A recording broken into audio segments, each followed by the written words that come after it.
Naka-lockdown na ang Batasan Complex sa Quezon City bilang bahagi ng security measures para sa gaganaping ikatlong SONA ni Pangulong Ferdinand R. Marcos Jr. sa Lunes. Si Mel Alesmora sa report. Sa IBP Road pa lang, papuntang Batasan Complex, nagkalat na ang mga poster ng SONA 2024. Puspusa na rin ang clearing operations at paglilinis sa mga kalsada. Sa ngayon, naka-lockdown na ang Batasang Pambansa bilang bahagi ng security measures para sa SONA. Tanging mga kawani at grupo lang na may permit ang pinapayagang pumasok.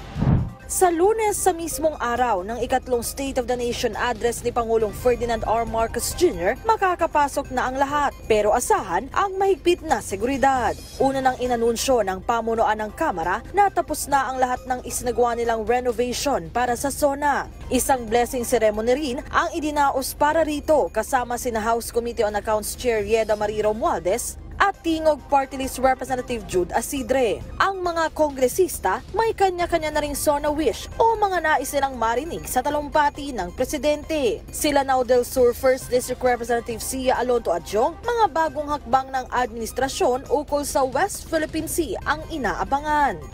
Remember, the President was successful in making this issue not just limited between China and the Philippines, but he was able to make it as top priority agenda in the talks of all nations involved in the security and peace in the Indo-Pacific region. Habang para kay OFW Party List Representative Marisa Del Mar Magsino, kapakanan naman ng mga OFW ang nais mabigyang pansin sa SONA.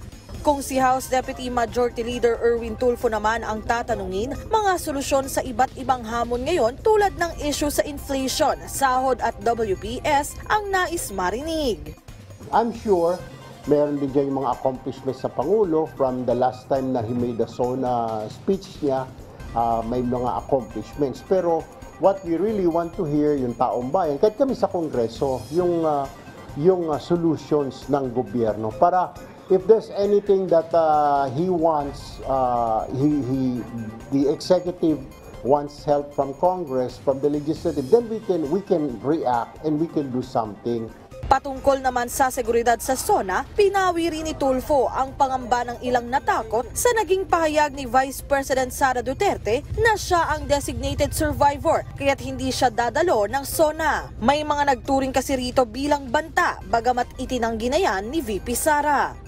Siguro wala namang masama sa sinasabi ni VP, yung nga lang yung mga tao, medyo kinabahan, pati mga kasamahan natin sa Congress, pati mag-aaten ng SONA, tika muna, bakit nabanggit itong designated survivor? Pero sa akin, when I saw it online, I was overseas, pinagkibit-balikat ko lang because I trust naman the security of Congress, di ba? I know how security forces of Congress operate. Inaabangan na ng sambayanang Pilipino ang magiging ikatlong SONA ng presidente. Pero higit sa kanyang talumpati, inaasahang tututukan din ng bawat isa kung paano magtutulong-tulong ang iba't ibang sangay ng pamahalaan para sa pagtupad ng mga bagong pangako ng administrasyon.